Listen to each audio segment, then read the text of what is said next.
പിതാവിന്റെയും പുത്രന്റെയും പരിശുദ്ധാത്മാവിന്റെയും നാമത്തിൽ ആമേൻ. അമ്മേ പരിശുദ്ധമേ, അമ്മേ പരിശുദ്ധമേ, ദൈവമാതാവേ, കൃപാസനത്തിലൂടെ ഞങ്ങൾക്കും ഞങ്ങളുടെ ദേശത്തിനും അമ്മ മധ്യസ്ഥം തേടി തന്ന എല്ലാ അനുഗ്രഹങ്ങൾക്കും കൃപകൾക്കും ഞങ്ങളിപ്പോൾ ഹൃദയം നിറഞ്ഞ നന്ദി പറയുന്നു. അമ്മേ പരിശുദ്ധമേ, ദൈവമാതാവേ, 2004 ഡിസംബർ 7 തീയതി ഉച്ചകഴിഞ്ഞ് 2:30 കൃപാസനത്തിൽ സംഭവിച്ച അമ്മയുടെ പ്രത്യക്ഷപ്പെടലിനെ കുറിച്ച് തിരുസഭയ്ക്ക് സമർപ്പിച്ചിരിക്കുന്ന പഠനരേഖകളുടെ മേൽ സഭാത്മകമായ പഠനം ആരംഭിക്കുവാൻ ഞങ്ങൾ പ്രാർത്ഥിക്കുന്നു. അമ്മേ പരിശുദ്ധമേ, ഭൂസ്വർലോകങ്ങളുടെ രാജ്ഞിയായ അങ്ങയ്ക്ക് ഭൗമ സംരക്ഷണത്തിനായി പ്രപഞ്ചപ്രകൃതിയെ തന്നെ തിരുസഭ പ്രതിഷ്ഠിക്കുവാൻ ഈ പ്രത്യക്ഷീകരണം വഴി ഇടയാക്കണമേ. പരിശുദ്ധമ്മേ, ജപമാല മാതാവേ, സകല കൃപാസനം പ്രാർത്ഥനകളോടും ചേർത്ത് ഞങ്ങളിപ്പോൾ പ്രാർത്ഥിക്കുന്ന ഈ കുടുംബത്തിന്റെ പ്രത്യേക നിയോഗം അമ്മയുടെ പ്രത്യക്ഷീകരണത്തിന്റെ ഈ അനുഗ്രഹവേളയിൽ ഞങ്ങൾക്ക് സാധിച്ചു തരുവാൻ കനിയണമേ. വിശ്വാസ പ്രമാണം.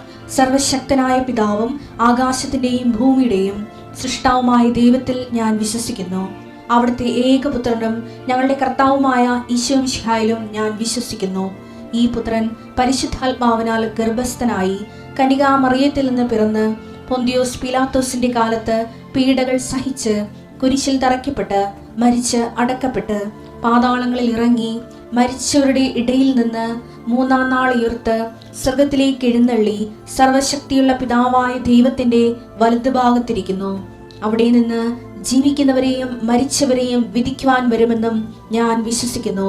പരിശുദ്ധാത്മാവിലും ഞാൻ വിശ്വസിക്കുന്നു. വിശുദ്ധ കത്തോലിക്കാ സഭയിലും പുണ്യവാന്മാരുടെ ഐക്യത്തിലും പാപങ്ങളുടെ മോചനത്തിലും ശരീരത്തിന്റെ ഉയർപ്പിലും നിത്യമായ ജീവിതത്തിലും ഞാൻ വിശ്വസിക്കുന്നു. ആമേൻ. സുഖസ്ഥനായ ഞങ്ങളുടെ പിതാവേ, അങ്ങയുടെ നാമം പൂജിതമാകണമേ. അങ്ങയുടെ രാജ്യം വരണമേ. അങ്ങയുടെ തിരുമനസ് സ്വർഗത്തിലെ പോലെ ഭൂമിയിലും ആകണമേ. അന്നു വേണ്ടുന്ന ആഹാരം ഇന്ന് ഞങ്ങൾക്ക് തരണമേ. ഞങ്ങളോട് തെറ്റ് ചെയ്യുന്നവരോട് ഞങ്ങൾ ക്ഷമിക്കുന്നത് പോലെ ഞങ്ങളുടെ തെറ്റുകൾ ഞങ്ങളോടും ക്ഷമിക്കണമേ. ഞങ്ങളെ പ്രലോഭനത്തിൽ ഉൾപ്പെടുത്തരുതേ, തിന്മയിൽ ഞങ്ങൾ രക്ഷിക്കണമേ. ആമേൻ. നന്മ നിറഞ്ഞ മറിയമേ, സ്വസ്തി. കർത്താവ് അങ്ങയുടെ കൂടെ സ്ത്രീകളിൽ അങ്ങ് അനുഗ്രഹിക്കപ്പെട്ടവളാകുന്നു. അങ്ങയുടെ ഉദരത്തിൻ ഫലമായി ഈശോ അനുഗ്രഹിക്കപ്പെട്ടവനാകുന്നു. പരിശുദ്ധ മറിയമേ, തമ്പുരാന്റെ അമ്മേ, പാപികളായ ഞങ്ങൾക്ക് വേണ്ടി ഇപ്പോഴും ഞങ്ങളുടെ മരണസമയത്തും തമ്പുരാനോട് അപേക്ഷിക്കണമേ. ആമേൻ. അവർക്ക് വീഞ്ഞില്ല എന്ന് അമ്മ പറയുന്നിടത്ത് വെച്ച് മനുഷ്യൻ്റെ ഭൗതിക ആവശ്യങ്ങളുടെ മേൽ ദൈവത്തിൻ്റെ ശ്രദ്ധ ക്ഷണിച്ചുകൊണ്ട് കർത്താവിൻ്റെ അതിനകത്ത് ഉൾപ്പെടുത്തി ആ വിഷയം നമ്മളപ്പോൾ ദൈവത്തിൻ്റെ ആക്കിയെടുക്കുന്ന ഒരു സമർപ്പണ പ്രാർത്ഥനയാണ് രാവിലെ ഈ രേഖാപ്രാർത്ഥനയൊക്കെ ഉള്ളത്. നമുക്ക് പ്രാർത്ഥിക്കാം. രേഖകളുള്ളവരൊക്കെ രേഖകൾ കയ്യിലെടുക്കുക. കർത്താവ് നിൻ്റെ ഉന്നതമായ നാമത്തിന് സ്തോത്രം ചെയ്യുന്നു. കർത്താവ്, അങ്ങയുടെ മക്കൾ അവരുടെ ജീവിതത്തിൽ ഇന്ന് ബാധ്യതപ്പെടേണ്ട എല്ലാ ജീവിത രേഖകളുമായിട്ട് കർത്താവ് അങ്ങയുടെ തിരുസേന കണ്ണീരോടെ പ്രാർത്ഥിക്കുകയാണ്. കർത്താവ്, പരീക്ഷയ്ക്ക് പോകുന്നവരെ, റിസൾട്ട് നോക്കാൻ പോകുന്നവർ, ഇൻ്റർവ്യൂവിന് പോകുന്നവർ, വിദ്യാർത്ഥികൾ എന്തെല്ലാം കാര്യങ്ങൾക്ക് പോകുന്നുവോ അവരുടെ രേഖകളെല്ലാം ഇപ്പോൾ ഞങ്ങളെ സമർപ്പിച്ച് പ്രാർത്ഥിക്കുന്നു. ഈശോയെ, ഈ രേഖകളുടെ മേലെല്ലാം നിൻ്റെ തിരുമുറുവാർന്ന് വലതുകരം വെക്കണമെന്ന് പ്രാർത്ഥിക്കുന്നു. അമ്മയെ പരിശുദ്ധമേ, ദേവമാതാവേ, അവർക്ക് വീഞ്ഞില്ല എന്ന് പറഞ്ഞുകൊണ്ട് കാനായിലെ കല്യാണ കുടുംബത്തിലെ കർത്താവിൻ്റെ കൃപയുടെ വാഹകയായി നിന്നവളെ, മക്കൾക്ക് പലപ്പോഴും വിദ്യാഭ്യാസത്തെയും പഠനത്തെയും പരീക്ഷയെയും ഇൻ്റർവ്യൂവിനെയും അതിൻ്റെ ഫലപ്രഖ്യാപനത്തെ നോക്കുന്നതിനൊക്കെ പോകുന്നവർക്ക് ടെൻഷനും പലതരത്തിലുള്ള പ്രയാസവും ഒക്കെയാണുള്ളത്. ആദ്യമേ അമ്മയെ അവരുടെ മനസ്സ് സമാധാനപ്പെടുത്താനും സ്വസ്ഥപ്പെടുത്താനും നീ അവരെ ആശ്വദിക്കുക, ശക്തിപ്പെടുത്തുകയും ചെയ്യണമെന്ന് പ്രാർത്ഥിക്കുന്നു. ദൈവത്തിൻ്റെ പദ്ധതികൾക്കെല്ലാം കീഴ്വഴങ്ങിക്കൊണ്ട് ദൈവത്തിൻ്റെ നാമത്തെ മഹത്വപ്പെടുത്തിക്കൊണ്ട് സുവിശേഷ സാക്ഷ്യം മുന്നേറാനുള്ള കൃപ അവർക്ക് നൽകണം പ്രാർത്ഥിക്കുന്നു. കർത്താവ്, പുരയിടമായിട്ട് ബന്ധപ്പെട്ട ഒരേ സമയ വിഷയങ്ങൾ സംബന്ധിച്ച് പ്രാർത്ഥിക്കുന്നു. പുരയിടത്തിലാണ് വിൽക്കാൻ പോകുന്നവരുണ്ട്, വാങ്ങാൻ പോകുന്നവരുണ്ട്, അഡ്വാൻസ് കൊടുത്തവരുണ്ട്, അഡ്വാൻസ് കൊടുത്തിട്ട് അതിൻ്റെ തീർവ് നടക്കാത്തവരുണ്ട്. അങ്ങനെയുള്ളവരുടെ എല്ലാ പ്രമാണങ്ങളെയും അതുപോലെ തന്നെ അച്ചാരച്ചീട്ടിനെയും അങ്ങനെ തിരുസിനെ സംബന്ധിച്ച് പ്രാർത്ഥിക്കുന്ന ദൈവമേ. അതുപോലെ തന്നെ ഈശോയെ, പലതരത്തിലുള്ള കീടങ്ങൾക്ക് കൃഷിക്കുണ്ടാകുന്ന കീടങ്ങൾ, അതുപോലെ തന്നെ പലപ്പോഴും ഏലം പഴുത്തു മാറുന്നതും, അതുപോലെ തന്നെ പലതരത്തിലുള്ള മത്സ്യത്തൊഴിലാളി മേഖലയിലുണ്ടാകുന്ന കേടുപാടുകൾ, വലയുടെ കേടുപാടുകൾ, സ്ഥിരമായി കെഞ്ചി നിന്ന് പോവുക, സ്ഥിരമായി വലക്ക് കേടുപാട് വരിക, അങ്ങനെയുള്ള മേഖലകളിലുള്ള വസ്തുവകൾ, ഇംപ്യൂട്ട്സിനെ, ഉരുപ്പടികളെ, മത്സ്യബന്ധന ഉരുപ്പടികളെ അങ്ങനെ തിരുസന്നിധിയിൽ അവർ അത് നന്നായി വർക്ക് ചെയ്യുന്നതിന് വേണ്ടിയും സുരക്ഷിതമായി അത് ഉപയോഗിക്കാൻ വേണ്ടിയും കർത്താവിൻ്റെ നാമത്തിൽ അവർ ആശീർവദിച്ചുകൊണ്ട് പ്രാർത്ഥിക്കുന്നു. ആശുപത്രി പോകുന്നവരുടെ ചീട്ടുകളും അതുപോലെ തന്നെ എക്സ്റേ കോപ്പികളും സ്കാനിങ് റിപ്പോർട്ടുകളും അതുപോലെ തന്നെ പ്രിസ്ക്രിപ്ഷൻ മരുന്നിൻ്റെ പ്രിസ്ക്രിപ്ഷൻ കാർഡുകളും അങ്ങനെ തിരുസന്നിധിയിൽ സമർപ്പിച്ചുകൊണ്ട് പ്രാർത്ഥിക്കുന്നു. ദൈവമേ കർത്താവെ, നിൻ്റെ തിരുമുറുവാൻ വരദകരം മക്കളുടെ മേലെ വയ്ക്കണമെന്ന് പ്രാർത്ഥിക്കുന്ന ഈശോയെ, വിദേശ യാത്ര ചെയ്യുന്നവരെ, യാത്രയ്ക്ക് ഒരുങ്ങുന്നവരെ, അവരുടെ പാസ്പോർട്ടുകൾ, വിസ, അതുപോലുള്ള എല്ലാ വിഷയങ്ങളും കർത്താവെ അങ്ങനെ തിരുസന്നിധി സഹോദരൻ പ്രാർത്ഥിക്കണം. ഈശോ നിങ്ങളുടെ അകത്ത് നിൻ്റെ തിരുവാർന്ന് വരദകരം, ആണിപ്പഴുതാകുന്ന അത്ഭുതകരം കർത്താവെ ഈ മക്കളുടെ ശിരസിൽ വെക്കണമേ എന്ന് പ്രാർത്ഥിക്കുന്നു. അടിപ്പഴ പോലെ വൈദാക്കാലം പോലെ ദൈവികമായ ശക്തി ഈ രേഖകളിലേക്ക് ആവശ്യിക്കട്ടെ എന്ന് പ്രാർത്ഥിക്കുന്നു. നിലനിൽക്കുന്ന തടസ്സങ്ങളെ, ദോഷങ്ങളെ യേശുക്രിസ്തുവിന്റെ നാമത്തിൻ്റെ ശക്തിയാലും കർത്താവിനും കൃപാസ്ഥാനത്താരും ജീവനുടെ പ്രത്യക്ഷപ്പെട്ട പരിശുദ്ധ അമ്മയുടെ പ്രത്യക്ഷത്തിൻ്റെ യോഗ്യതയാലും അത്താരി നടന്ന 16 ആരാധനയുടെ ദൈവികമായ ശക്തിയാൽ ഈ രേഖകളുണ്ടാകുന്ന ഈ വിഷയ വസ്തുക്കൾക്കുണ്ടാകുന്ന ഈ രേഖയുടെ മേലുണ്ടാകുന്ന എല്ലാ തടസ്സങ്ങളെയും, മറവി തടസ്സങ്ങൾ വരെ യേശുക്രിസ്തു നാമത്തിൽ ഞാൻ ബന്ധിക്കുകയും ഇതിലെ ശുഭദീർഘമായ പര്യവസാനം ഉണ്ടാകാൻ പരിശുദ്ധ ദേവമാതാവിൻ്റെ പ്രത്യേക മധ്യസ്ഥനിലേക്കുള്ള ഏൽപ്പിക്കുകയും ചെയ്യുന്നു. കർത്താവെ, കണ്ണുനീരുടെ വിതയ്ക്കുന്നു അവർ ജയഘോഷത്തോടെ കൊയ്ത കറ്റയുമായി വരുന്നു എന്നുള്ള എല്ലാ ദിവസവും പ്രഭാതത്തിൽ ഞങ്ങളുടെ പ്രാർത്ഥനയാണ്. കർത്താവെ, കണ്ണുനീരുടെ പോകുന്നവർ, ആശങ്കയോടെ പോകുന്നവർ ഉത്സാഹത്തോടെ തിരിച്ചു വരാനും അവർക്ക് ഉന്മേഷത്തിൻ്റെ അരുവിയെ പരിശുദ്ധാത്മാവിനെ, the joy of the holy spirit, പരിശുദ്ധാത്മാവിൻ്റെ സന്തോഷത്തിൽ അവരെ പ്രത്യേകം അഭിഷേകം ചെയ്യാൻ പ്രാർത്ഥിക്കുന്നു. എൻ്റെ കർത്താവിൻ്റെ ഉന്നതമായ നാമത്തിൽ, സഭയുടെ അധികാരത്തിൽ, കുരിശിൻ്റെ അടയാളത്തിൽ, ദൈവത്തിൻ്റെ ശക്തിയാൽ ആശീർവദിക്കുന്നു. കർത്താവ്, വാഹനം വാങ്ങാൻ പോകുന്നവരുണ്ട്, വാഹനം ഓടിക്കാൻ പോകുന്നവരുണ്ട്, അവരുടെ താക്കോലുകൾ, അവരുടെ ലൈസൻസ് അങ്ങയുടെ തിരുസന്നിധിയിൽ സമർപ്പിച്ച് പ്രാർത്ഥിക്കുന്നു. കർത്താവ്, അവരുടെ പോകേണ്ട വഴി നിനക്ക് മുമ്പേ ഞാൻ എൻ്റെ ദൂതനെ അയക്കുന്ന വിളിച്ചത് കർത്താവ്, ആ ദൂതനെ അയച്ചു തരികയും നിൻ്റെ വഴികളെ ക്രമപ്പെടുത്തുകയും നീ സുരക്ഷിതമായി തിരിച്ചെത്തുകയും ചെയ്യാൻ ദൈവമായ കർത്താവായിരിക്കും എൻ്റെ ദൈവമെന്ന് കർത്താവ് യാക്കോബിൻ്റെ പ്രാർത്ഥന പോലെ ഈ വഴി യാത്രയെ സുരക്ഷിതത്വം ലഭിക്കാൻ പരിശുദ്ധ ദേവമാതാവിനെ നിങ്ങളുടെ വാഹനത്തിൽ സഞ്ചരിക്കുന്നവരെയും കർത്താവിൻ്റെ തിരുസന്നിധിയിൽ വാഹനം ഡ്രൈവ് ചെയ്യുന്നവരെയും കർത്താവിൻ്റെ തിരുസന്നിധിയിൽ സമർപ്പിക്കുന്നു. നിങ്ങളുടെ വലത്തും ഇടത്തും കൂടി പോകുന്ന മറ്റു വാഹനങ്ങളെയും മുമ്പിലും പുറകിലും വരുന്ന മറ്റു വാഹനങ്ങൾ അപചാരം ആകസ്മികമായി ഉണ്ടാകുന്ന അപകടങ്ങളെ ഈശോയുടെ നാമത്തിൽ ബന്ധിക്കുന്നു. Lord Jesus Christ, the fire finger, suck with the precious blood, Lord, in peace, spirit of power and grace. യോഹന്നാൻ 15:10 എടുത്ത്, ഞാൻ എൻ്റെ പിതാവിൻ്റെ കൽപ്പനകൾ പാലിച്ച് അവിടുത്തെ സ്നേഹത്തിൽ നിലനിൽക്കുന്നത് പോലെ നിങ്ങൾ എൻ്റെ കൽപ്പനകൾ പാലിച്ചാൽ എൻ്റെ സ്നേഹത്തിൽ നിലനിൽക്കും. എൻ്റെ മക്കളെ, ഇപ്പം അവർ നമ്മളോട് പറഞ്ഞു നിന്നെ കടുത്തോളാന്നൊക്കെ പറഞ്ഞിട്ട് പിശപ്പെടുത്തില്ല ആൾക്കാർ. ജീവിതമല്ലേ, അപ്പോൾ അതിർത്തി തർക്കവും. ചിലപ്പോൾ നമ്മൾ കച്ചവടം നടത്തുന്നവരാണെങ്കിൽ നമ്മൾ കടം മേടിക്കുമ്പോൾ അവർക്ക് ഭയങ്കര സന്തോഷമായിരിക്കും. പക്ഷേ അവർ വാങ്ങിച്ച കടം തിരിച്ചു ചോദിക്കണമെങ്കിൽ ഞങ്ങൾ വീടും പൊളിച്ചുകൊണ്ട് പോകാൻ പോണ എന്ന് പറഞ്ഞുകൊണ്ട് ദിവസം പറയുകയും ചെയ്യും. അതിൽ അവരെന്താ, നമ്മൾ ചോദിച്ചതിൻ്റെ പേരിൽ തന്നെ ചില വില കുറഞ്ഞ മനുഷ്യർ അവർ വാങ്ങിച്ച കടം പൈസ നമുക്ക് തരാതിരിക്കാൻ വേണ്ടി ഉടായ്പ ന്യായങ്ങൾ പറയും. അപ്പോഴേ ഇപ്പം അങ്ങനെ പല ആൾക്കാരുണ്ട്. അപ്പം നമ്മൾ പറയും, എൻ്റെ തടിയെ കൊക്കിൽ ജീവനുണ്ടെങ്കിൽ നിന്നോട് ഞാൻ കാശ് വാങ്ങിച്ചിരിക്കുമെന്ന് പറയും. കർത്താവ് അങ്ങനെയൊന്നും പറയും. കർത്താവ് പറഞ്ഞെന്ന് പറയും, നീ ആവശ്യമില്ലാത്തൊക്കെ പറഞ്ഞ് നീ നിന്നെ തന്നെ മലിമസ്വാക്കരുത്. നമ്മളുടെ വിഷയം ഈശോ പറഞ്ഞ യോഹന്നാൻ 15:10 എന്താണ്? പല തരത്തിൽ നമുക്ക് പല തരത്തിലുള്ള പല ഫീലിംഗ് ഉണ്ടാവും. ഫീലിംഗ് ഒക്കെ ഉണ്ടാവും, മോശമായിട്ടുള്ള, അയ്യോ അത് അവരാ നമ്മളങ്ങനെ ചെയ്തല്ലോ, അല്ലെങ്കിൽ നമ്മൾ തന്നെ പറഞ്ഞാൽ ചിലപ്പോൾ കൂടിപ്പോയെന്ന് തോന്നുമായിരിക്കും. അപ്പം അങ്ങനെയൊക്കെ ചില സമയത്ത് ഒരു തീരുമാനം എടുക്കാൻ പറ്റാതെ ആലോചനമായിട്ട് തന്നെ അവസാനിക്കുന്ന ദിവസങ്ങളുണ്ടാവും. ചില ആൾക്കാർ പറയും, ഇന്ന് ആരുടെ കടയുണ്ടെന്ന് അറിയാൻ പാടില്ലെന്ന് പറയും. അങ്ങനൊന്നും പറയേണ്ട കാര്യമില്ല. പക്ഷേ എല്ലാത്തിനും ഉള്ള ഉത്തരവ് എന്താണ്? യോഹന്നാൻ 15:10, നിങ്ങൾ എൻ്റെ സ്നേഹത്തിൽ നിലനിൽക്കുക. എല്ലാ വിഷയവും പരിഹരിക്കാവുന്ന അത് എൻ്റെ അണ്ടർലൈൻ എന്താണ് ശരിക്കും പറഞ്ഞാൽ? എല്ലാ വിഷയവും പരിഹരിക്കാം. എന്ത് ചെയ്യണം? നിങ്ങൾ എൻ്റെ സ്നേഹത്തിൽ നിലനിൽക്കുക. അതായത് ക്രിസ്തുവിൻ്റെ സ്നേഹത്തിൽ നിന്ന് ആരും നമ്മളെ വേർപെടുത്തും എന്നൊരു ചോദ്യം റോമാലേഖനം 8:35 ക്രിസ്തുവിൻ്റെ സ്നേഹത്തിൽ നിന്ന് നിന്ന് ആര് നമ്മെ വേർപെടുത്തും? ആരും നമ്മളെ വേർപെടുത്തും? ക്ലേശമോ ക്ലേശമോ ദുരിതമോ പീഡനമോ പട്ടിണിയോ നഗ്നതയോ ആപത്തോ വാളോ. കണ്ടാ, അതായത് ആര് നമ്മളെ വേർപെടുത്തുമെന്ന് പറഞ്ഞിട്ട് വിശ്വാസി ഇവ ഒന്നും വേർപെടുത്തത്തില്ല എന്ന് പറയുന്നുണ്ട്. അതാരാണ്? അതെടുത്ത വചനം വായിച്ചേ, 8:36. ഇങ്ങനെ എഴുതപ്പെട്ടിരിക്കുന്നു, നിന്നെ പ്രതി ഞങ്ങൾ ദിവസം മുഴുവൻ വധിക്കപ്പെടുന്നു. കൊലയ്ക്കുള്ള ആടുകളെ പോലെ കരുതപ്പെടുകയും ചെയ്യുന്നു. അതെന്താ വിഷയം തന്നെ മക്കളെ? അതായത് ആരും നമ്മളെ വേർപെടുത്തുമെന്ന് പറയണില്ലേ?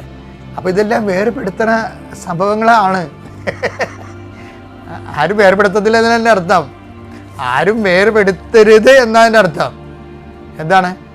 ആപത്ത്, ക്ലേശം, കഷ്ടത, പട്ടിണി, നഗ്നത, വാള്, ഇങ്ങനെയൊക്കെയുള്ള സംഭവങ്ങൾ വന്നാൽ ക്രിസ്തുവിൻ്റെ സ്നേഹത്തിൽ നിന്ന് ഒരു വ്യക്തി വേർപെടാൻ സാധ്യതയുണ്ട്. അതിൻ്റെ കാരണം വെച്ച് കഴിഞ്ഞാൽ മത്തായി സുവിശേഷം 24:12 എടുത്തേ. അധർമ്മം വർദ്ധിക്കുന്നതിനാൽ പലരുടെയും സ്നേഹം തണുത്തു പോകും. സ്നേഹത്തിന് വേർപെടുകയും ചെയ്യും. ചിലപ്പോൾ ഇത് വേർപെടത്തിലിരിക്കും, പക്ഷെ ചിലപ്പോൾ തണുത്തു പോകും. എന്താണ്? അധർമ്മം. നമ്മളോട് ചെയ്യുന്ന അധർമ്മമായാലും മതി, നമ്മൾ ചെയ്യുന്ന അധർമ്മമായാലും മതി, നമ്മൾ എടുക്കുന്ന പോലെ ഇരിക്കും. മക്കളെ, നമ്മൾ വളരെ താത്വികമായിട്ട് ഷാർപ്പ് ഷൂട്ടായിട്ടാണ് ഇത് പഠിക്കുന്നത്. ഇത് പഠിച്ചാൽ നിങ്ങൾ അലഞ്ഞ് എപ്പോഴും ആലപ്പുഴ നടക്കേണ്ട കാര്യം വരത്തില്ല. ഉടമ്പടി കറക്റ്റ് ഷാർപ്പ് ഷൂട്ട് ചെയ്യണമെങ്കിൽ അച്ഛൻ്റെ ഈ ഫോർമുല നമുക്കറിയാമല്ലോ. ഞാനൊന്നും കയ്യിൽ നിന്നിട്ട് ഒരിക്കലും പറയത്തില്ല, ഒരു കഥ പറയത്തില്ല, ഒരു സംഭവം പറയത്തില്ല, ഒന്നും പറയത്തില്ല. എല്ലാം കർത്താവിൻ്റെ വചനങ്ങൾ മാത്രമേ പറയത്തുള്ളൂ. കർത്താവിൻ്റെ വചനങ്ങളിലുള്ള ഇപ്പം നിങ്ങളൊന്ന് ചിന്തിച്ച് നോക്കിയേ. ഇപ്പോൾ ആരെയാണ് ഈശോ ഇഷ്ടപ്പെട്ടത്? ഇപ്പം നമ്മൾ 3:14 വായിച്ചു, അല്ലെങ്കിൽ 3:13. എന്താണ്? അവിടുന്ന് തനിക്ക് ഇഷ്ടപ്പെട്ടവരെ തൻ്റെ അടുക്കിലേക്ക് വിളിച്ചു. അതല്ല പ്രശ്നം. അപ്പോൾ ഇഷ്ടപ്പെട്ടവർ ആരാണ്? ശരിക്കും പറഞ്ഞാൽ ആർക്കാണ് ഉത്സാഹമുള്ളത്, അത്യുത്സാഹത്തോടെ ദൈവത്തെ സ്നേഹിക്കണത്, അല്ലെങ്കിൽ നിത്യകാലം മരണം വരെ ദൈവത്തെ സ്നേഹിക്കുമെന്ന് ഉറപ്പുള്ളവരെയാണ് ഈശോ ആദ്യം വിളിക്കണത്. അത് നിങ്ങൾ ടെക്നിക്ക് മനസ്സിലാക്കണം. മരണം വരെ, അല്ലാതെ ഇപ്പോൾ ഒരു സീസൺ വന്നു, ഒരു പ്രശ്നം വന്നു, വസ്തു വിൽപ്പാനുണ്ടായി, അല്ലെങ്കിൽ ഒരു പശുവിനെ കച്ചവടം ചെയ്യാനുണ്ടായി, ആരെങ്കിലും എടുക്കണില്ല എന്ന് പറഞ്ഞപ്പോൾ എന്നാൽ ഒന്ന് ഉടമ്പടി ചെയ്തേക്കാം. അങ്ങനെയുള്ള ഉടമ്പടി ക്രിസ്ത്യാനിയെ ഒന്നും വിശ്വസിക്കത്തില്ല കർത്താവ്. അത് നിങ്ങൾ ശ്രദ്ധിക്കണം. അതെന്താ ചെയ്യണമെന്ന് വെച്ച് കഴിഞ്ഞാൽ നിങ്ങൾ ചെയ്യേണ്ടത് ഇതൊരു വിളിയാണ്, അതേക്കാൾ ഉപരി ഇതൊരു തിരഞ്ഞെടുപ്പാണ്. അതാണ് 2:1 പറയണത്. വിളി മാത്രമല്ല, തിരഞ്ഞെടുപ്പാണ്. തിരഞ്ഞെടുക്കുന്നത് ആരെയാണ്? തിരഞ്ഞെടുക്കുന്നത് ഇഷ്ടപ്പെട്ടവരെയാണ്. ഇഷ്ടപ്പെട്ടത് ആരാണ്? അതായത് അവസാനം വരെ തൻ്റെ കൂടെ ആയിരിക്കുമെന്ന് ഈശോക്ക് ഉറപ്പുള്ളവരെയാണ്. അവസാനം വരെ ആയിരിക്കുന്നത് എന്തിനാണ്? ചുമ്മായല്ല, സുവിശേഷം കൈമാറണം. അതിനൊരു പ്രധാനപ്പെട്ട കാര്യമാണ്. സുവിശേഷം കൈമാറാൻ കഴിഞ്ഞില്ലെങ്കിൽ, സുവിശേഷം അതായത് യേശുവിനെ മറ്റ് വ്യക്തികൾക്ക് കൊടുക്കാൻ കഴിഞ്ഞില്ലെങ്കിൽ, ഞാൻ പറയും പോപ്പാണെങ്കിലും രാജിവെച്ച് പോകാൻ പറയും. അതാണ് പ്രശ്നം. ഒന്നുമില്ല, വേറെ മാർഗ്ഗമൊന്നുമില്ല. സുവിശേഷം കൈമാറാൻ കഴിഞ്ഞില്ലെങ്കിൽ ആരായിട്ടും കാര്യമില്ല. അതൊക്കെ വെറും ഒരു ഫംഗ്ഷൻ മാത്രമായി പോകും. മറിച്ച് നമ്മുടെ വിളിയും തിരഞ്ഞെടുപ്പെന്ന് പറയുന്നത് സുവിശേഷ കൈമാറ്റമാണ്. അത് ക്രിസ്തുവിനെ കണ്ണടച്ച് ഒരു ദിവസം ഉണ്ടെങ്കിൽ അതിൽ ഒരു ദിവസമെങ്കിലും നിങ്ങൾക്ക് എന്ത് എളുപ്പമാണ് സുവിശേഷം കൈമാറാൻ. കൃപാസനം പത്രം പ്രാർത്ഥിച്ച് കൊടുക്കുന്ന എത്രയോ പേരാണ് ആ പത്രം വായിച്ചിട്ട് കർത്താവിനെ തിരക്കി വരണത്. നമ്മളെ സംബന്ധിച്ചിടത്തോളം എൻ്റെ കുഞ്ഞുനാൾ മുതൽ, ഞാൻ ക്രിസ്തുവിനെ അറിഞ്ഞ കാലം മുതൽ തന്നെ അത് കൈമാറണം എന്നുള്ള മനസ്സിൽ എപ്പോഴും ഉണ്ട്. കാര്യം 6ാം ക്ലാസ് വെച്ചാണ് ഞാൻ ആദ്യമായിട്ട് വൊക്കേഷൻ ക്യാമ്പ് കേൾക്കണത്. കാര്യം ഈ ദൈവവിളിക്ക് വേണ്ടി ഞങ്ങളുടെ സ്കൂളിൽ അച്ഛന്മാർ വരുമ്പോൾ അവർ പറയണതാണ്, നിങ്ങൾ ലോകം മുഴുവനും പോവുക, എല്ലാ സൃഷ്ടികളോടും സുവിശേഷം പ്രസംഗിക്കുക. ആ അച്ഛൻ ഇപ്പോഴും ജീവിച്ചിരിപ്പുണ്ട്, മരിയൻ പെരേര, ഞങ്ങളുടെ രൂപതയിൽ. അപ്പോൾ അദ്ദേഹം ബോർഡെ കൂടെ എഴുതിയിട്ട്, ഞാൻ എൻ്റെ 6ാം ക്ലാസ്സിൽ ബോർഡെ കൂടെ എഴുതിയിടണം ഞാൻ കാണുന്നുണ്ട്. ലോകം മുഴുവനും പോവുക, എല്ലാ സൃഷ്ടികളും സുവിശേഷം പ്രസംഗിക്കുക. 9ാം ക്ലാസ്സിൽ ഈ മനുഷ്യൻ വരും. പിന്നെ IMS യേശുദാസൻ വരും. ഇവരൊക്കെ എന്താ പറയുന്നത്? വിളവധികമാണ്, വേലക്കാരെ ചുരുക്കം. സത്യം പറയാം, ഈ 2 വചനങ്ങളാണ് ഞാൻ 6ാം ക്ലാസ്സിലും 9ാം ക്ലാസ്സിലും കേട്ടത്. ഞാൻ ഇന്നും ഓർത്തിരിപ്പുണ്ട്. ഞാൻ ഇന്നും സെമിനാരി വെച്ച് സെമിനാരി ചെല്ലുമ്പോൾ എനിക്കൊരു കുഞ്ഞു പുസ്തകം ഉണ്ടായി. കാര്യം പഴയ പുസ്തകങ്ങളുടെ എല്ലാം അവസാനത്തെ പേജ് കീറി എടുത്തിട്ട് തുന്നിക്കെട്ടി സ്വന്തമായിട്ട് ഉണ്ടാക്കുന്ന പുസ്തകമാണ് കുഞ്ഞു പുസ്തകം. കാര്യം ഒരു പുസ്തകം മേടിക്കണ്ടേ, അപ്പോൾ അതിന് പൈസ വേണ്ടേ. അതിന് പകരം ബാക്കിയുള്ള പേജൊക്കെ അവസാനം എഴുതാത്ത പേജെല്ലാം കീറി എടുത്തിട്ട് കുത്ത് കെട്ടിയിട്ട് സ്വന്തമായിട്ട് പുസ്തകം ഉണ്ടാക്കും. അതിന് മുഴുവനും എഴുതി വെക്കണത് വിളവധികം വേലക്കാർ ചുരുക്കമെന്നാണ്. അത് മുഴുവനും അന്ന് കാലത്ത് ഞാൻ ചിന്തിച്ചിരുന്ന കാര്യം അതാണ്. അന്ന് മുതലേ കർത്താവ് എനിക്ക് ശ്വാസം പോലെ തന്നാണ് ഈ പ്രേക്ഷിത പ്രവർത്തനം എന്ന് പറയുന്നത്. അതായത് നിങ്ങളോട് ഞാനത് തന്നെ പറയണത്, എൻ്റെ മക്കൾ, അതാണ് സത്യം. അതായത് നിങ്ങൾ ജീവിതം കൊണ്ട് ഈശ്വരനെ കൈമാറാൻ തീരുമാനിച്ചാൽ നിങ്ങൾ അപ്പം തന്നെ തിരഞ്ഞെടുക്കപ്പെടും. തിരഞ്ഞെടുത്ത് കഴിഞ്ഞാൽ നിങ്ങൾക്ക് അറിയാമല്ലോ എന്തിനാണ് തിരഞ്ഞെടുക്കുന്നത്. കേവലമായ ഒരു തിരഞ്ഞെടുപ്പുമില്ല. തിരഞ്ഞെടുപ്പ് എല്ലാം ഫലം പുറപ്പെടുവിക്കാനുള്ളതാണ്. അതിപ്പോൾ നമ്മൾ മർക്കോസിൻ്റെ 15-16 എടുത്ത് അല്ല മർക്കോസ് വിശുദ്ധ യോഹന്നാൻ്റെ സുവിശേഷം 15-16 ശ്രദ്ധിക്കട്ടെ. ഹല്ലേലൂയ ഹല്ലേലൂയ ഹല്ലേലൂയ ഹല്ലേലൂയ യേശുവേ നന്ദി യേശുവേ സ്തുതി ഹല്ലേലൂയ. വായിച്ചോളൂ യോഹന്നാൻ 15-16. യോഹന്നാൻ 15:16 നിങ്ങൾ എന്നെ തിരഞ്ഞെടുക്കുകയല്ല. Touch the point. എന്താ പറയണത്? നിങ്ങൾ പറഞ്ഞിട്ട് പറഞ്ഞ നിങ്ങൾ എന്നെ തിരഞ്ഞെടുക്കുകയല്ല ചെയ്തത്. അപ്പൊ എന്റെ അർത്ഥം നമ്മൾ എന്തെങ്കിലും ഗിമിക്ക് കാണിച്ചുകൊണ്ട് തിരഞ്ഞെടുപ്പിലേക്ക് ചെല്ലാമെന്ന് വിചാരിച്ചാൽ നടക്കത്തില്ല. പുള്ളിക്കാരനാണ് തിരഞ്ഞെടുക്കണത്, നമുക്കിവിടെ ഒന്നും ചെയ്യാനില്ല. ഇത് മർക്കട ന്യായം പോലെയാ.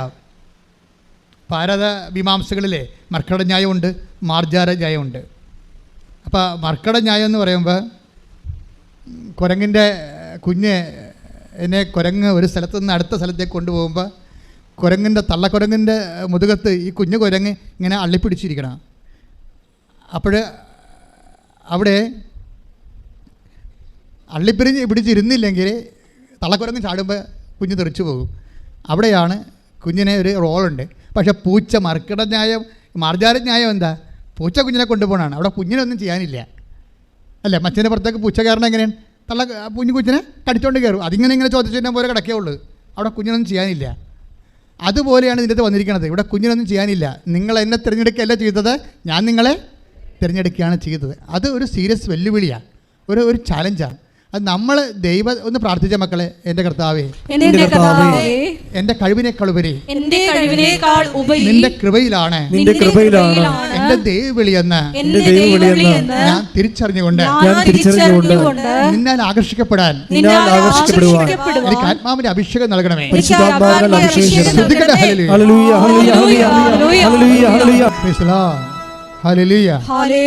അടുത്ത വചനം വായിച്ച് 15-16. നിങ്ങൾ എന്നെ തിരഞ്ഞെടുക്കുകയല്ല, ഞാൻ നിങ്ങളെ തിരഞ്ഞെടുക്കുകയാണ് ചെയ്തത്. ഞാൻ നിങ്ങളെ തിരഞ്ഞെടുക്കുകയാണ് ചെയ്തത്. പക്ഷേ ആ തിരഞ്ഞെടുപ്പിൽ പെടാനുള്ള മാർഗമുണ്ട്. എങ്ങനെയാണ് ദൈവത്തിൻ്റെ തിരഞ്ഞെടുപ്പിൽ നമ്മളെ പെടാനും ദൈവത്താൽ ആകർഷിക്കപ്പെടാനുള്ള മാർഗം എന്താണ്? വായിച്ചോളൂ.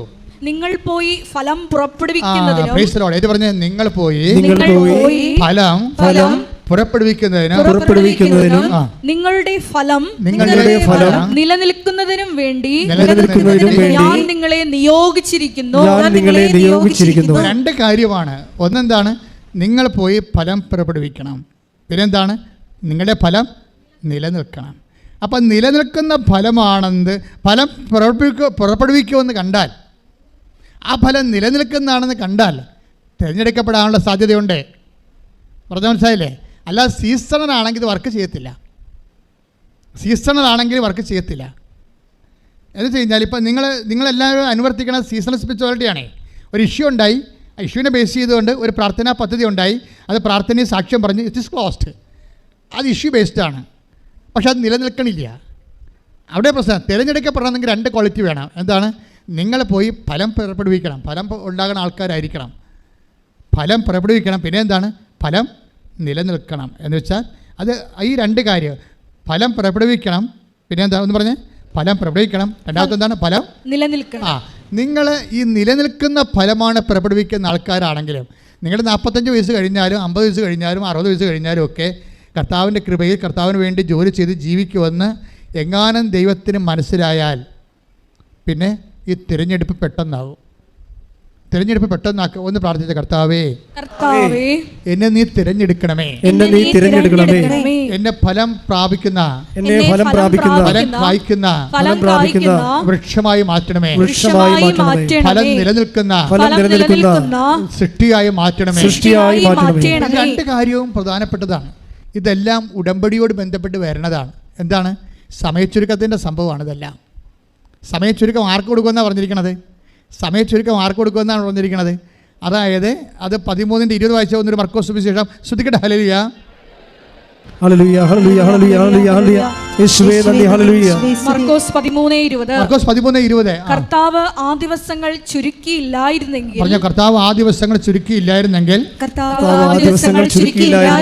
ഒരുവനും രക്ഷപ്പെടുകയില്ലായിരുന്നു. എന്നാൽ തിരഞ്ഞെടുക്കപ്പെട്ടവർക്ക് വേണ്ടി അവിടുന്ന് ആ ദിവസങ്ങൾ ചുരുക്കി. അപ്പൊ സമയം ചുരുക്കണത് ദൈവത്തിന്റെ പ്രഖ്യാപിതമായ നയപരിപാടിയാണ്. ആ നയപരിപാടിയിലുള്ളതാണ്, സമയം ചുരുക്കി കൊടുക്കും ആർക്കായാലും. പക്ഷേ സമയം ചുരുക്കാൻ എളുപ്പം എന്താണ്? തിരഞ്ഞെടുക്കപ്പെടുകയാണ്. തിരഞ്ഞെടുക്കപ്പെട്ടവർക്ക് വേണ്ടി സമയം ചുരുക്കും. ആരാണ് തിരഞ്ഞെടുക്കപ്പെടുന്നത്? ഫലം പുറപ്പെടുവിക്കുന്നവരാണ്. എന്ത് ഫലമാണ്? നിലനിൽക്കുന്ന ഫലം. നിലനിൽക്കുന്ന ഫലം എന്ന് പറഞ്ഞാൽ എന്താണ്? നിത്യതയോളം നിലനിൽക്കുന്ന ഫലം. കൈയിട്ടിച്ച് കർത്താവിനെ സ്തുതിക്കട്ടെ. നിങ്ങൾ പഠിക്കുന്ന കാലത്തെ ബോണിയമ്മിൻ്റെ ബൈ ദ റിവേഴ്സ് ബാബിലോൺ ഭയങ്കര കത്ത് നിൽക്കുന്ന കാലമായിരുന്നു. അപ്പോൾ ഞാൻ ആ കാലങ്ങളിലൊക്കെ വായിച്ചുകൊണ്ടിരുന്നത് 87-ാമത്തെ സങ്കീർത്തനമാണ്. അതിപ്പോൾ വായിച്ചാലും നമുക്ക് ഫീലാകും. കാര്യം ബാബിലോൺ നദിയുടെ തീരത്തിരുന്നു കൊണ്ട് ഞങ്ങൾ പാടി. അപ്പോൾ ഞങ്ങളുടെ ശത്രുക്കൾ ഞങ്ങളോട് പറഞ്ഞോ, ഇനി നിങ്ങൾ സിയോനെക്കുറിച്ച് പാടാൻ പറഞ്ഞു. അപ്പോൾ പറഞ്ഞു, ഓ സിയോൻ. കാര്യം ഇവരെ ജെറുസലേമിൽ നിന്ന് ക്യാപ്റ്റിവിറ്റിക്ക് അറസ്റ്റ് ചെയ്ത് കൊണ്ടുപോയി ബാബിലോണിലെ ഇറാഖിൽ താമസിപ്പിച്ചിരിക്കുകയാണ്. അപ്പോൾ അവിടെ ബാബിലോൺ നദിയുടെ തീരത്ത് ഇരുന്നുകൊണ്ട് ഇവർ സിയോനെ ഓർത്ത് വിലപിക്കണ കാലമാണ്. അപ്പോഴാണ് പറയുന്നത്, ഓ സിയോൻ, നിന്നെക്കുറിച്ച് ഓർത്തില്ലെങ്കിൽ ഞങ്ങളുടെ നാവുകളെ ഞങ്ങളുടെ കണ്ടത്തിൽ ഒട്ടിച്ചേർന്ന് കൊള്ളട്ടെ. അപ്പോൾ ഞങ്ങളുടെ അലരികൾ, അവിടുത്തെ അലരികൾ മരങ്ങളിൽ ഞങ്ങളുടെ കിന്നരനാദങ്ങൾ നിങ്ങൾ തൂക്കിയിട്ടിടുന്നു. എന്നിട്ട് ഈ കാറ്റിവിൽ കിടക്കുന്ന മനുഷ്യരെ, അതായത് അറസ്റ്റ് ചെയ്യപ്പെട്ടിരിക്കുന്ന മനുഷ്യരെ അവിടെ ചങ്ങല കിലുക്കി സിയോനെക്കുറിച്ച് കൊണ്ടും ഈ ദൈവത്തെക്കുറിച്ച് കൊണ്ടും പാടും. എൻ്റെ ദൈവവേദന വേദനയുടെ കാലത്ത് ഏറ്റവും കൂടുതൽ പാടുന്ന പാട്ടാണിത്. എന്താണ്? ഞങ്ങളെ പാടി ആർക്കും അലരികളിൽ ഞങ്ങളുടെ കിന്നര തൂക്കിക്കൊണ്ട് ലോകമാകുന്ന ഈ ബാബിലോണിൻ്റെ കരയിൽ ഇരുന്നു കൊണ്ട് ഞങ്ങൾ അങ്ങേ ഓർത്ത് പാടും എന്ന് വെച്ച് കഴിഞ്ഞാൽ ഇത് പ്രത്യാശയുടെ പാട്ടാണ്. ഇന്നല്ലെങ്കിൽ നാളെ ഈ വിലങ്ങുകൾ ഒടിഞ്ഞു വീഴും. ഞങ്ങളുടെ ദൈവം ഞങ്ങളെ മോചിപ്പിച്ചുകൊണ്ട് സ്വാതന്ത്ര്യത്തിൻ്റെ ഭൂമിയിലേക്ക്, വാഗ്ദാന ഭൂമിയിലേക്ക് കൊണ്ടുപോകും. കൈയിട്ടിച്ച് കർത്താവിനെ പരിശുദ്ധ പരമ ദിവ്യകാരുണ്യത്തിന് ആരാധനയും സ്തുതിയും പുകഴ്ചയും ഉണ്ടായിരിക്കട്ടെ. പരിശുദ്ധ പരമ ദിവ്യകാരുണ്യത്തിന് ആരാധനയും സ്തുതിയും പുകഴ്ചയും ഉണ്ടായിരിക്കട്ടെ. പ്രിയപ്പെട്ടവരെ, അതായത് ഈ ദിവസങ്ങളിലൊരു സാക്ഷി ഉണ്ടായിരുന്നു. ജെസ്സി അഗസ്റ്റിൻ്റെ ഇന്നലെ ഉണ്ടായിരുന്നു സാർ. അവർ പാലക്കാരിയാണ്. ഇപ്പോൾ ഒരു ഒമാൻ ഹോസ്പിറ്റലിൽ താമസിക്കുക. ഒമാൻ ഹോസ്പിറ്റലിൽ അവർ നേഴ്സിംഗ് സൂപ്പറുണ്ട്. ഇവർ കർത്താവിനാൽ സെൻഡ് ചെയ്യപ്പെട്ട വ്യക്തിയാണെന്നുള്ള ബോധ്യം ഉടമ്പടിയിലൂടെ അവർക്ക് ലഭിച്ചു. തിരഞ്ഞെടുക്കപ്പെട്ട ആളാണ്. നമ്മുടെ ടോക്ക് എന്താ? തിരഞ്ഞെടുക്കപ്പെട്ടവർ. വിളിയും തിരഞ്ഞെടുപ്പും ഉറപ്പിക്കുന്നതിൽ ഉത്സാഹമുള്ളവരായിരിക്കുവേ. നിങ്ങൾ എന്നെ തിരഞ്ഞെടുക്കുകയല്ല, ഞാൻ നിങ്ങളെ തിരഞ്ഞെടുക്കുകയാണ് ചെയ്തത്. നിങ്ങളെ പോയി ഫലം പുറപ്പെടുവിക്കാനും നിങ്ങളുടെ ഫലം നിലനിൽക്കാനും വേണ്ടി ഞാൻ നിങ്ങളെ നിയോഗിച്ചിരിക്കുന്നു. അപ്പോൾ നിയോഗത്തെക്കുറിച്ച് അവർക്കൊരു അഭിഷേകം കിട്ടി. കർത്താവാണ് എന്നെ നിയോഗിച്ചത്. ഉടമ്പടി കാലത്ത് ഉടമ്പടി സന്ദേശങ്ങൾ കേൾക്കുമ്പോൾ മനസ്സിലാകുന്നത് ഒത്തിരി പേർക്ക് നിയോഗം കിട്ടണുണ്ട്. ശക്തമായ നിയോഗം. ഈ നിയോഗം കിട്ടിയതിന് ശേഷം അവർ എല്ലായിടത്തും പറന്ന് വെട്ടി. എനിക്ക് തോന്നുന്നത് കരിസ്മാറ്റിക് യുഗത്തിനേക്കാൾ ശക്തമായ രീതിയിൽ ഉടമ്പടി യുഗത്തിൽ നിയോഗങ്ങൾ ആൾക്കാർ വാങ്ങിക്കുന്നുണ്ട് കർത്താവിൽ നിന്ന്. കാര്യം അവർക്ക് പ്രവർത്തിക്കാൻ കയ്യിലുണ്ട്. എന്തെല്ലാം ഉണ്ട് കയ്യിൽ പ്രവർത്തിക്കാൻ? ഉടമ്പടി ഉപ്പുണ്ട്. എന്തെല്ലാം ആയുധങ്ങളാണ് നിങ്ങളുടെ കയ്യിലുള്ളത്? ഉടമ്പടി ഉപ്പുണ്ട് അല്ലേ? ഉടമ്പടി കാശിരൂപമുണ്ട് അല്ലേ? ഉടമ്പടി തൈലമുണ്ട്. അപ്പോൾ ഇതെല്ലാം ആയുധങ്ങളാണ്. എന്തിനുള്ള ആയുധങ്ങളാണ്? ക്രിസ്തുവിൻ്റെ ലോകത്തിന് കൈമാറാൻ വേണ്ടിയുള്ള ആയുധങ്ങളാണ്. ഇത് കൈമാറാനുള്ള നിയോഗം കിട്ടിയാൽ പിന്നെ നിങ്ങൾ അത്യുത്സാഹം കാണിക്കണം. ഇപ്പോൾ ജെസ്സി അഗസ്റ്റിൻ്റെ സാക്ഷ്യം എന്താൽ, ഇവർ ഒമാനിലെ ഹോസ്പിറ്റലിൽ വർക്ക് ചെയ്യുമ്പോൾ ഇവരുടെ ഫസ്റ്റ് റൗണ്ട് വിസിറ്റ് കഴിഞ്ഞ് നോക്കുമ്പോൾ ഒരു കുട്ടി കാഴ്ചയില്ലാണ്ടിരിക്കുക. എന്തോ സംഭവം എറി കൊണ്ടാണെന്ന് തോന്നുന്നത്. കണ്ണിൻ്റെ കാഴ്ച പോയി. 6/6 കാഴ്ച എന്ന് അവർ ടെക്നിക്കലായിട്ട് പറയുന്നുണ്ട്. എന്നുവെച്ചാൽ ഒരു മനുഷ്യൻ്റെ കണ്ണിന് 6 കാഴ്ചകൾ കറക്റ്റാകുമ്പോഴാണ് ഫുൾ കാഴ്ച നമുക്ക് കിട്ടുന്നത്. അപ്പോൾ അതിൻ്റെ അകത്ത് ഇവന് ഒരു കാഴ്ചയില്ലാതെ ഇങ്ങനെ അന്ധനായിരിക്കുകയാണ്. അവൻ പയ്യൻസാ. അവൻ്റെ അമ്മ അവിടെ ഇരിപ്പുണ്ട്. അവർ മുസ്ലിം ലേഡിയാണ്. പക്ഷേ ഈ നേഴ്സ് ജെസ്സി അഗസ്റ്റിൻ ഈ കുഞ്ഞിനെ കാണുമ്പോൾ പറയും, ഞാൻ കുഞ്ഞിന് വേണ്ടി പ്രാർത്ഥിക്കുന്നതിൽ വല്ല ബുദ്ധിമുട്ടുണ്ടോ ചോദിക്കും. അപ്പോൾ ആ കുഞ്ഞിൻ്റെ അമ്മ ചോദിക്കും, നിങ്ങൾ പ്രാർത്ഥിക്കാൻ പോകുന്നത് എന്നാ ഭാഷയിലാണ്? ഹിന്ദിയിലോ ഇംഗ്ലീഷിലോ എന്ത് ചോദിക്കും? അറബിയിലോ എന്ന് ചോദിക്കും. അപ്പോൾ ജെസ്സി അഗസ്റ്റിൻ പറയും, ഏത് ഭാഷയിൽ പ്രാർത്ഥിച്ചാലും കേൾക്കണ ഒരാളാണെന്ന് പറയും. അതാണ് അവർക്ക് ആ സമയത്ത് അവരുടെ ഡയലോഗ് ഭയങ്കര രസമാണ്. അതായത് അവർക്ക് തന്നെ അറിയത്തില്ല ഇതെങ്ങനെയൊക്കെ പറഞ്ഞ് ഒപ്പിക്കണമെന്ന്. ഇപ്പോൾ അവർക്ക് ബോധ്യം കിട്ടിയപ്പോൾ ഉടനെ ഇവർ പ്രാർത്ഥിച്ചാൽ ശരിയാകുമെന്ന് ഒരു ബോധ്യം ആ ഒമാൻ കാര്യത്തേക്ക് കിട്ടി. ഉടനെ പറഞ്ഞു, ഓക്കെ ഈ പ്രേയർ എന്ന് പറയും. ഇവരങ്ങനെ അവിടെ ആ കുഞ്ഞിൻ്റെ അടുത്തിരുന്ന് പ്രേയർ ചെയ്യും. പ്രേയർ ചെയ്തിട്ട് ഉടമ്പടി തൈലം എടുത്ത് കുഞ്ഞിൻ്റെ നെറ്റി കുരിച്ച് വരച്ച് കണ്ണിലും പെരട്ടിയിട്ട് പിറ്റേ ദിവസം അവിടെ കൂടി വരുമ്പോൾ ഈ കുഞ്ഞ് ഒരിക്കലും കാണാത്ത പോലെ മുമ്പത്തേക്കാൾ തെളിച്ചം കിട്ടും. പിന്നെ അവർ ഫോളോ അപ്പ് ചെയ്യും. അതിൻ്റെ പുറകെ ഫോളോ അപ്പ് ചെയ്ത് പിറ്റേ ദിവസം പ്രാർത്ഥിക്കും. അപ്പോൾ തന്നെ കുഞ്ഞിനെ കാഴ്ച പ്രാപിച്ച് വീട്ടിലോട്ട് പോകും. പിന്നെ ഇവർ ഫോളോ അപ്പ് വീട്ടിലോട്ട് വിളിക്കുമ്പോൾ ചോദിക്കും, പിറ്റേ ദിവസം ഇവർക്ക് നിയോഗം കിട്ടിയിരിക്കണമല്ലോ, നിയോഗം കിട്ടിയിരിക്കണം. പിറ്റേ ദിവസം ഇതുപോലെ ഇവർ രോഗിയെ കണ്ടുമുട്ടും.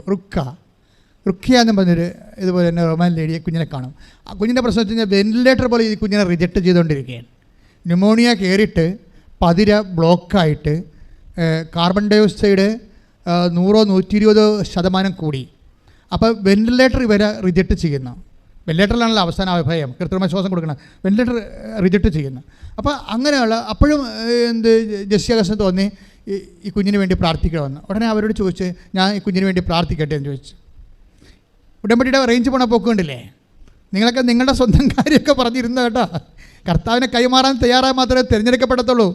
തിരഞ്ഞെടുത്താൽ പിന്നെ അത് നിത്യമായ തിരഞ്ഞെടുപ്പായിരിക്കും. പ്രാർത്ഥിക്കുക, കർത്താവേ നിന്നെ ലോകത്തിന് കൈമാറാൻ കിട്ടുന്ന ഒരു അവസരവും നഷ്ടപ്പെടുത്താതെ പൊതു പൗരോഹിത്യത്തിലേക്ക് എന്നെ പുതു അഭിഷേകം ചെയ്യണമേ.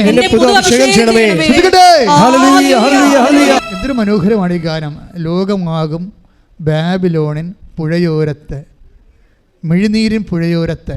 ഈ ലോകത്തിലെ, അതായത് ദൈവത്തെ അറിയാത്ത ഈ ലോകത്ത്, ബാബിലോൺ അതാണല്ലോ, ദൈവത്തെ അറിയാത്ത ഈ ലോകത്ത് നമ്മുടെ ദുഃഖങ്ങളുടെയും കണ്ണുനീരിൻ്റെയും പുഴയോരത്ത് ഇരുന്നു കൊണ്ട്, കർത്താവേ ഞാൻ നിൻ്റെ സ്തുതി പാടുവന്നു. ഇനി ഉടമ്പടിയുടെ ഒരു പുതിയ ലോകമാണ് വരണത്. ഇത്രയും നാൾ നമ്മൾ ചെയ്ത ഉടമ്പടിയല്ല ഇനി വരാൻ പോണത്. ഇനി വരാൻ പോകുന്നത് പൊതു പൗരോഹിത്യത്തിൻ്റെ ഒരു കാലമാണ്. പൊതു പൗരോഹിത്യം എന്ന് പറയുന്നത് എന്താണ്? ഇപ്പോൾ ജെസ്സി അഗസ്റ്റിൻ നിർവഹിക്കുന്നത് പൊതു പൗരോഹിത്യമാണ്. അതായത് ഈ വെന്റിലേറ്റർ റിജക്റ്റ് ചെയ്യുന്ന കുഞ്ഞിനെ ഡോക്ടർമാർ പോലും ചിലപ്പോൾ അതിനെ മരിക്കാൻ വിട്ടേക്കും. ഡോക്ടർമാർ പോലും. കാര്യം എന്താ? Carbon dioxide 120%. എന്നിട്ട് ഇവർ പറയും, ഇവർ ഉടമ്പടി തൈലം പൂശിയിട്ട് ജെസ്സി അഗസ്റ്റിൻ ഈ കുഞ്ഞിൻ്റെ നെറ്റിയിലും നെഞ്ചിലും ഉടമ്പടി തൈലം പൂശി പ്രാർത്ഥിക്കും. പ്രാർത്ഥിച്ചതിന് ശേഷം ഉച്ചയ്ക്ക് അവരോട് പറയും, ഉച്ചയ്ക്ക് ഇതിൻ്റെ കാർബൺ, അതിന് പ്രത്യേക ടെക്നിക്കൽ ടൈമാണ് പറയുന്നത്, ഇതിൻ്റെ കാർബൺ ഒന്ന് പരിശോധിക്കണമെന്ന് അവരോട് പറയും. ABG പരിശോധിക്കാൻ പറയും. ABG പരിശോധിക്കാൻ പറയുമ്പോൾ അത് 65% കുറയും. പിന്നെയും ഇവർ പ്രാർത്ഥിക്കും. അപ്പോഴേ ഉടമ്പടി തലം പൂശി വീണ്ടും പ്രാർത്ഥിക്കും. അപ്പോൾ വീണ്ടും അത് 39% കോമൺ ആയിട്ട് മാറും സാധാരണ മനുഷ്യർക്ക്.